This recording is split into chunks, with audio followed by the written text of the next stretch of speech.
Isang babae ang malakas ang suspetsya na ang kanyang asawa at ang kanilang katulong na si Inday ay may relasyon. Gumawa siya ng paraan para mapatunayan ang kanyang hinala.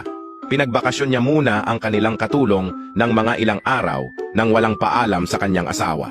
Nang gumabi na ay pumasok na ang mag-asawa sa kwarto upang matulog. Habang nakahiga, maya-maya lang ay nagpaalam ang asawang lalaki na kailangan niyang pumunta sa CR dahil sobrang sakit ng tiyan nito. Mahal, kailangan ko munang mag-CR at maglalabas lang ako ng sama ng loob. Wika ng mister. Pinayagan siya ng kanyang misis at dali-dali itong lumabas ng kwarto. Ito na ang pagkakataon na inaantay ng kanyang misis. Nagpunta ang kanyang misis sa kwarto ng kanilang katulong, pinatay niya ang ilaw at nahiga sa kama, nagkubli ng kumot upang hindi siya mamukaan ng kanyang mister. Mga ilang minuto lamang ay pumasok ang lalaki sa kwarto ng katulong at nakipag sa babae ng walang pag-aalinlangan. Nang sila ay matapos na, nagsalita ang babae habang galit na galit. Hoy!